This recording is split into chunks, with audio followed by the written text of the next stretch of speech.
Assalamualaikum warahmatullahi wabarakatuh. Waalaikumsalam. Alhamdulillah. Alhamdulillahirabbil alamin wa bihi nasta'inu ala umuri dunya waddin. Wal 'aqibatu lil muttaqin wala 'udwana illa 'alal zalimin. Asyhadu an la ilaha illallah al-malikul haqqul mubin wa asyhadu anna Muhammadan 'abduhu wa rasuluh. Shadaqallahu amin. Allahumma shalli wa sallim ala nabiyyina Muhammadin wa ala alihi wa ashabihi ajma'in wa man tabi'ahum bi ihsan ila yaumil qiyamah. Amma ba'du. Ayyuhal hadirin wal hadirat, usikum wa nafsi bi taqwallah faqad fazal muttaqun wa ahussukum ala ta'atihi la'allakum turhamun. Qad qala Allah ta'ala fi kitabihil karim wa huwa asdaqul qailin. A'udzu billahi minasyaitonir rajim. Bismillahirrahmanirrahim. Ya ayyuhalladzina amanu taqullaha haqqa tuqatih wa la tamutunna illa wa antum muslimun. Bapak-bapak dan hadirat yang dimuliakan Allah, alhamdulillah pada malam yang berbahagia ini malam yang terakhir gitu. Saya pikirnya sudah ada di Indonesia. Dramatis. Alhamdulillah kita bisa berjumpa kembali dalam rangka membahas kitab Bulughul Maram min Adillatil Ahkam karangan Imam Al-Hafidz Ibnu Hajar Al-Asqalani. Hadirin hadirat yang dimuliakan Allah, sungguh bahwa kita mempelajari hadis Rasulullah SAW ini adalah ini dan tidak bukan karena kita cinta kepada Rasulullah. Dan orang yang cinta kepada Rasulullah SAW, maka dia akan bersama orang yang dicintainya. Waktu-waktu Sauban sedang perjalanan bertemu dengan Rasulullah SAW, kemudian Rasulullah SAW itu menyapa. Di kebiasaannya Rasul itu kalau salaman pasti tangannya yang paling pertama memberikan, paling pertama melepas, gitu kan. Ya, paling terakhir melepas. Paling pertama memberikan, paling terakhir melepas. Dan menyapa itu Rasul yang lebih cekatan. Rasul tipe yang cekatan menyapa. Paling awal menyapa. Ketika bertemu dengan Sauban, Assalamualaikum ya Sauban. Waalaikumsalam ya Rasulullah. Sauban. Ya. Kaifa haluka al-an? Bagaimana keadaanmu sekarang wahai Sauban? Alhamdulillah bi khair wa nikmatin wa fadlin min Allah. Alhamdulillah saya dalam keadaan baik, dalam keadaan muka dan senantiasa dikaruniai rahmat Allah Subhanahu wa taala. Wa kaifa taro wajhaka? Bagaimana wajahmu terlihat begitu pucat? Kemudian wa quwwatuka dhaif, dan kekuatanmu seolah-olah melemah, maksudnya lesu gitu. Kemudian wasafruka, dan raut wajahmu itu musaffar, jadi berwajah pucat kuning. Kenapa wajahmu itu seperti wajah yang lesu, tenagamu seperti tenaga yang kurang, aura wajahmu aura wajah yang lagi lelah gitu. Kemudian Sauban berkata, ya Rasulullah, bagaimana tidak, di dunia ini kami enak bisa bertemu engkau setiap hari gitu. Bisa menyapa engkau setiap hari, bisa mendengar suara engkau setiap hari. Jadi sahabat itu kalau bertemu Rasulullah itu senang sekali gitu, lihat wajahnya gitu, lihat senyumannya. Mereka para sahabat itu berlomba-lomba apa yang dilakukan oleh Rasulullah selalu dilakukan oleh para sahabat. Apa yang telah diserukan oleh Rasulullah selalu melakukan apa yang diserukannya dan berusaha paling pertama. Ya, di dunia ini kami enak ya Rasulullah, bertemu engkau, mendengar mendengarkan perkataan engkau, melihat wajah engkau, bergaul setiap hari. Tapi kelak nanti di akhirat engkau enak ada di surga Firdaus. Sedangkan kami belum tahu nasibnya seperti apa. Ya, seperti kita kan belum tahu nasib seperti apa. Rasulullah sudah dijamin surga. Bahkan di dalam ayat Al-Quran kan, liyaghfira lakallahu ma taqaddama min dzambik. Rasulullah itu sudah dihapus dosanya. Ya. Ma taqaddama min dzambik. Jadi yang telah lalu maupun yang akan datang. Jadi dosa-dosanya sudah dihapus, sudah dijamin dengan surga. Sedangkan kami ya Rasul, kami tidak tahu nasibnya seperti apa. Ya, Rasulullah SAW berkata, Al-mar'u ma'aman ahabba ya sobat. Seseorang itu akan beserta dengan orang yang dicintainya kelak di hari kiamat. Nah, inilah yang coba kita bangkitkan kecintaan kita kepada Rasulullah. Nah, semoga kita termasuk orang-orang yang mencintai Rasul, dan kelak di hari kiamat ada sekelompok orang yang tiba-tiba dia mendapatkan kehormatan yang luar biasa, mendapat tahta, mendapatkan mahkota dari Allah, yang kemudian para nabi dengan para rasul itu pada ngiri gitu. Mereka itu siapa? Ya Allah, mereka itu siapa? Rasulullah juga kaget mereka itu. Kemudian Allah mengatakan, wahai Muhammad, itu adalah umatmu yang datang belakangan, tetapi kecintaannya kepada Rasul begitu luar biasa. Inilah yang coba kita bangkitkan. Makanya salah satu untuk mencintai Rasul adalah mendalami hadis-hadis Rasul, menguasai ilmu-ilmu Rasul, menguasai ilmu-ilmu Allah, dan kita berusaha mengamalkan ilmu-ilmu Allah itu di dalam aktivitas kita. Ada sebuah syair yang sangat baik yang disebutkan oleh Imam Syibawi. Al-faqru fi awtanina ghurba wal malu fil ghurbati awtan wal ardu syai'un kulluhu wahid wan nasu ikhwanu wa jiran. Al-faqru fi awtanina urba. Orang yang fakir, orang yang miskin harta, miskin kehormatan, miskin amal, miskin ilmu terutama. Fi awtanina, di dalam tanah air itu ghurba, seperti orang asing. Orang yang tidak punya harta, tidak punya ilmu, tidak punya apa-apa akhlak yang baik, di tanah airnya sendiri seperti orang asing. Ya, wal malu fil ghurbati awtan. Tetapi orang yang punya harta, orang yang punya ilmu, orang yang punya akhlak, walaupun ada di negeri orang, maka dia seolah-olah penduduk aslinya. Orang yang punya ilmu, katakanlah ilmu dunia saja, orang yang punya ilmu, ahli dalam sesuatu, Pak Iskandar, Pak Geri, Pak Puji, yang air luas, ini seperti berada di tanah airnya gitu. Lebih dihormati daripada orang Jerman yang sekedem gitu, yang melihara anjing, yang di depan Hauptbahnhof itu kan. Apalagi kalau disertai dengan keagamaan. Wal ardu syai'un kulluha wahid. Sebetulnya bumi itu hakikatnya adalah satu. Wan nasu ikhwanun wa jiran. Karena satu, perlakuan manusia di mana-mana sama, karena sesungguhnya manusia itu ikhwanun, bersaudara, wa jiran, dan tetangga. Artinya cara berpikir manusia di mana-mana pun sama mengenai masalah keilmuan, kemudian akhlak yang baik dan baik. Inilah coba kita bangkitkan cintaan kita kepada ilmu-ilmu yang kita dapat.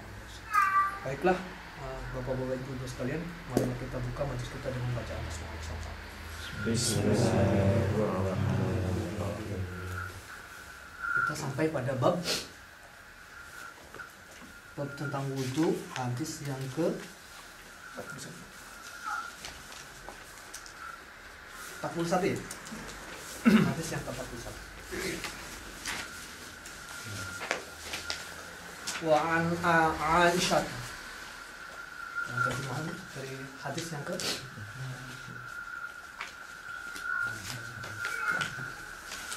ketemu sudah. Wa an Aisyah, dan dari Siti Aisyah radhiyallahu anha, Semoga Allah meridhoi anak dan Siti Aisyah. Hadis yang ke-50. Qalat berkata Siti Aisyah, karena ada Rasulullah sallallahu alaihi wasallam.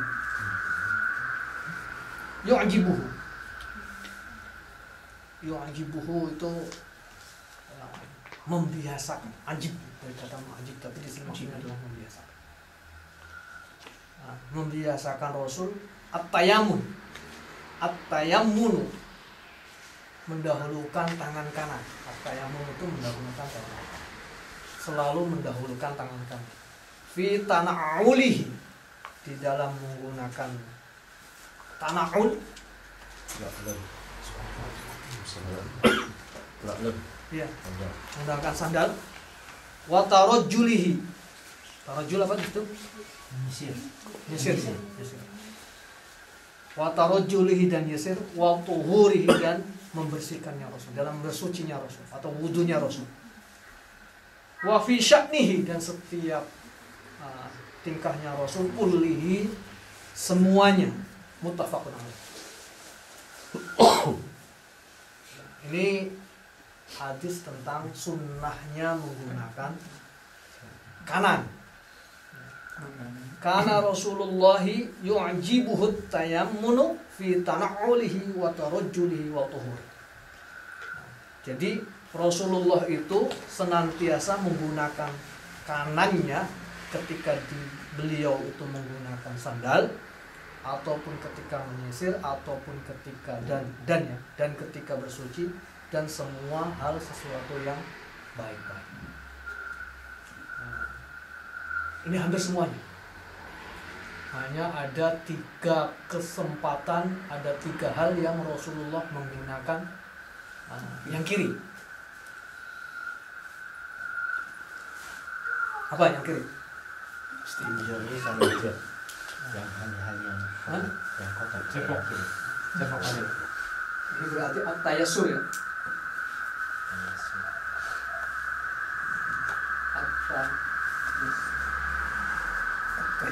Kan kalau tayammum kan apa namanya, hampir semuanya Rasulullah. Yang tayassur itu cuma 3. Yang pertama, ketika idkhal al-mahallah an-najasah. Idkhalul mahallati an-najasah. Masuk ke suatu tempat yang najis. Itu Rasulullah senantiasa mendahulukan yang kiri. Baik itu jamban ataupun tempat-tempat yang sesuatu membuang najis. Misalkan ada tong apa namanya? Ada tempat sampah, tempat membuang bangkai gitu. Maka memasukkannya adalah dengan kaki kiri. Kaki kiri. Iya, kaki kiri kan melangkahnya kaki kiri. Masuknya kan kamar anu. Oh iya. Ada suatu tempat yang najis, termasuk diantaranya adalah toilet. Maka menggunakannya adalah kaki kiri. Kalau masuk kamar mandi? Termasuk. Ya. Kamar mandi yang apa namanya, yang bergabung dengan kalau yang dipisahkan, Kalau orangnya apa namanya pipis di situ ya. Ya. Pokoknya tempatnya hadis. Kalau misalkan dipisahkan sama sekali ini hanya tempat wudu, maka melangkahnya kaki kanan. Ada tempat wudu kan? Pisahkan, bedakan tempat wudu. Ya, itu bukan namanya bukan tempat untuk tempatnya jin. Tempatnya jin kenapa? Kan misalkan kita allazi azhaba anil alhamdulillahillazi azhaba anil adza wa afani, kan anil adza itu tempat yang kotor. Gitu kan. Makanya sesuatu yang kotor. Makanya ketika masuk gimana kalau misal kampus? Kaki kiri doanya Allahumma inni a'udzubika minal khubuthi wal khaba'ith. Minal khubuthi wal khaba'ith. Ada jin laki-laki, syaitan laki-laki, ada syaitan perempuan gitu. Karena ada tempat najis. Ini. Yang kedua, ketika keluar dari tempat yang baik.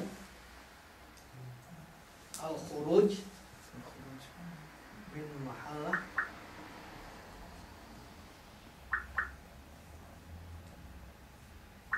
mahalatil ibadah. Atau tempat baik, tempat umum, atau tempat netral. Keluar dari masjid, kaki kiri. Keluar dari kendaraan, kaki kiri. Keluar dari rumah, kaki kiri. Keluar dari kantor, kaki kiri. Keluar dari pasar, kaki kiri. Keluar dari pasar gimana, Kak? Ya, keluar dari pasar. Caranya gimana?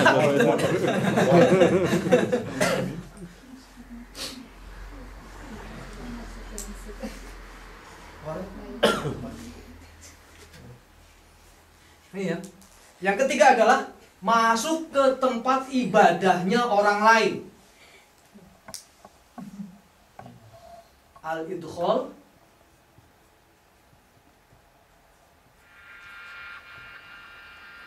fil mahallah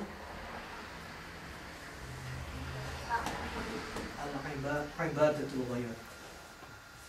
Ibadatul ghair. Masuk gereja. Nggak sunnah kaki kanan. Justru kaki kiri. Ke Candi Borobudur ya. Candi Borobudur. Nggak usah berdoa. Nggak usah. Bismillahirrahmanirrahim. Jadi ini aja ya tiga. Semuanya adalah kanan. Masuk gereja boleh, Tat? Boleh. Oh ya? Boleh. Di Dom Saidin, tapi jangan berdoa. Masuk apa? Yang tidak boleh itu beribadah. Sholat. Ya, fil mahallah ala ibadatul ghairi. Tapi kan nggak boleh. Boleh. Masuk gereja boleh, masuk candi gitu boleh. Balilah ya. Kalau udah masuk, misalnya masuk gereja itu apa? Kalau kita membaca Bismillah atau membaca itu bagaimana? Oh, saya nggak tahu, kayaknya nggak ada doanya gitu. Ya maksudnya gini, kalau misalnya di gereja mana gitu ya, itu kan ada tangga yang katanya kita boleh naik. Nah, waktu naik tangga itu kan takut jatuh Bismillah dulu. Oh ya, kalau takutnya nggak apa-apa. Tapi masuknya ke dalam gereja itu tidak ada doanya. Wallahu a'lam, mungkin ada yang tahu bagaimana doanya. Jelas saya selama ini belum tahu, tidak tahu. Mbak ini Lah, kok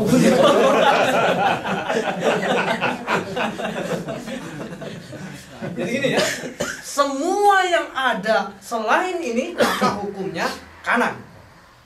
Wudu, mandi, kemudian membasuh wajah, membasuh tangan, kemudian membasuh kaki, itu juga sunnahnya adalah dengan kanan. Hanya at-tayassur itu di dalam tiga. Makanya idkhalul mahallatin najasah. Yang unik adalah idkhalul al-mahallah an-najasah. Masuk ke tempat-tempat najis. Katakan masuk toilet. Toilet yang ini ya. Ada toilet. Di toilet ini ada sandal biasanya. Kalau sandal gunakannya apa? Kanan. At-tana'ul pakai kanan. Sunnahnya masuk zaman kiri. Kan gitu. Bagaimana coba kira-kira? Injek yang kiri dulu. Masuk kanan. Injek kiri pakai yang kanan. Yang lain? Sandalnya keluarin dulu. Sandalnya Cerdas. betul, keluarin dulu. Ini juga benar.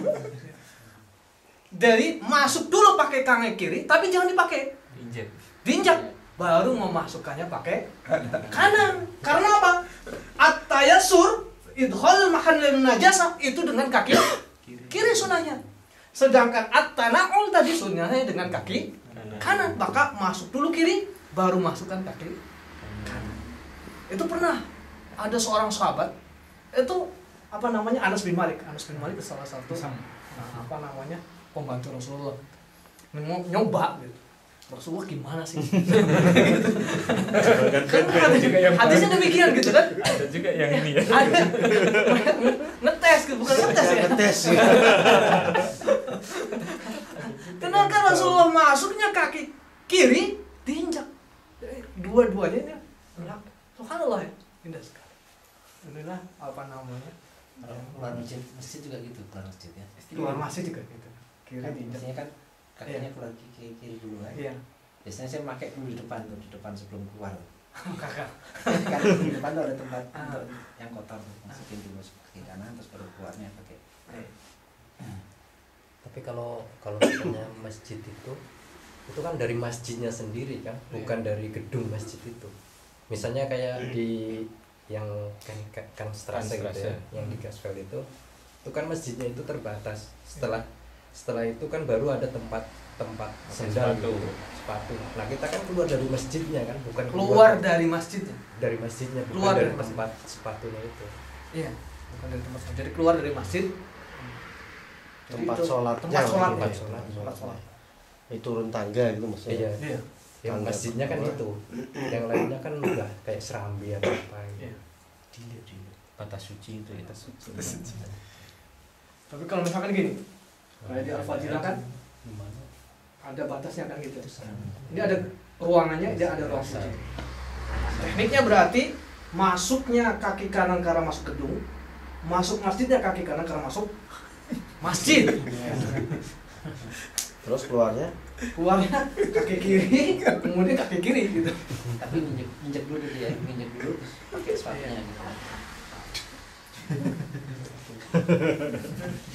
Terus Salah gitu ya. Gus, saya nanya Gus. Monggo. Ini kaitannya dengan tempat untuk bersuci dengan tadi tempat yang dianggap sebagai tempat najis. Nah, kalau ada tempat ada WC di situ, ya, kemudian tempat wudhu juga di situ.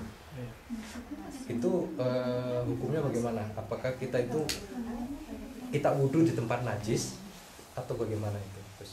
Ya, jadi kalau ada kamar mandi, katakanlah kamar kecil gabung antara toilet sama washbasin gitu kan, maka hukumnya adalah menjadi toilet.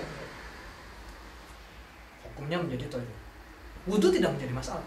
Yang tidak boleh adalah menyebut kalimat Allah di dalamnya. Ketika membasuh, Bismillah nggak usah diucapin. Dalam hati aja. Ya, nggak usah diucapin. Doa wudhu setelah keluar dari tempat. doanya 2 kali deh. Jadi doanya 2 kali berarti. Doa keluar dari toiletnya sama doa wudhu. Karena dia hukumnya adalah toilet. Itu even di dalam hati nggak boleh juga ya. Iya. Ya, ya boleh di dalam hati Bismillah aja gitu. Karena dia hukumnya toilet. Makanya paling baik itu adalah tempat wudhu dipisah dengan toilet, atau toilet dipisah dengan tempat mandi. Kalau di sini kan rata-rata tempat mandi sama bersatu. Jadi kalau wudhu ya dalam hati aja gitu ya. Iya, ada, tapi ada juga di kantor yang toilet sendiri, tempat washbasin sendiri. Bisa satu Iya. Atau di tempat masjid-masjid kan dipisah, toilet sendiri, tempat wudhunya sendiri. Ini kasus di tempat tinggal ya. Kalau gitu berarti nggak usah ini, Nggak usah menyebut. Iya, Ah. Maka Kalau termasuk suci kan toiletnya sendiri bisa, ya. termasuk yang ini, Pak Uji dipisah kan? Bisa. Termasuk kalimat Allah itu tidak usah diucapkan. Makanya orang yang niat wudhu alanya pesantren, alanya orang NU kan, nawaitul wudhu'a li raf'il hadasil asghari fardhul lillahi. Ada kata Allah Ta'alanya itu nggak usah diucapkan kalau itu toilet. Karena di dalam toilet itu tidak bisa diucapkan kalimat Allah. Mendengarkan murotal pun nggak boleh. Nggak boleh. Oh gitu. Iya. Jangan gini. Sampai Jangan dibawa. Multimedia masuk kemana-mana. Masjid Quran harus taruh di luar, tapi MP3 tidak harus karena tidak ada tulisan Arabnya. Yang penting tidak dinyalakan. Oh gitu. Siap. Kalau begitu, kalau misalkan, wah MP3 ada yang mengatakan MP3 kalau gitu nggak boleh masuk kan ada ininya. Orang yang hafal Quran kalau gitu kepalanya harus dua.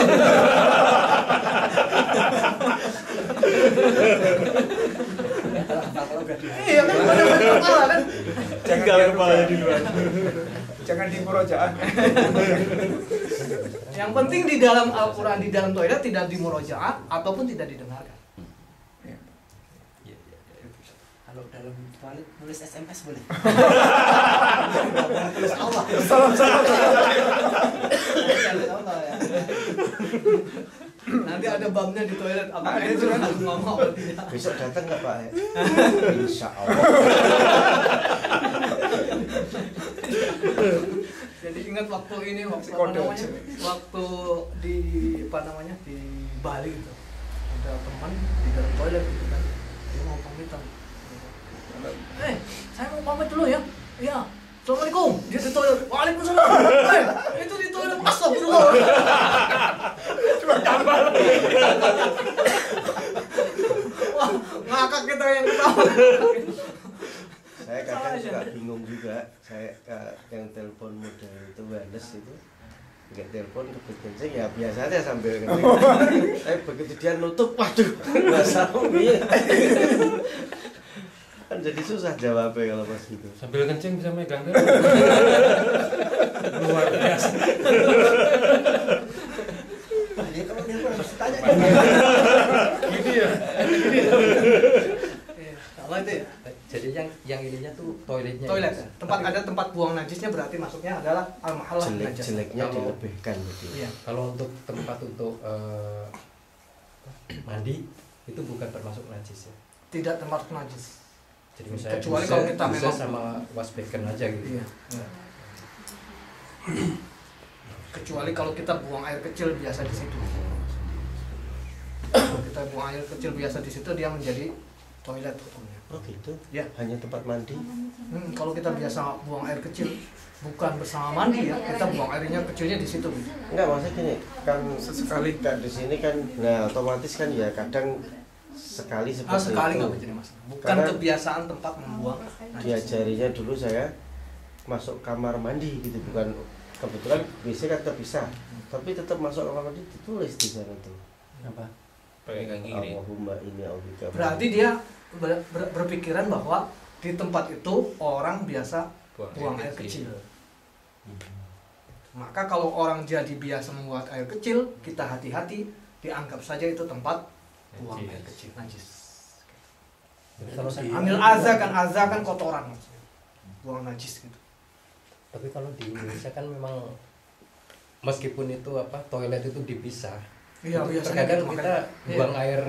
buang air kecil juga di situ. Iya, betul. Dan Makanya itu termasuk toilet ya, Betul. termasuk tempat yang Dinyinan namanya. Air dinyinan kan. ya ganti gembur kayak gitu. Sudah otomatis. salah itu ya. Ada pertanyaan lagi? Kalau nggak ada kita berikan ke hadis yang kedua.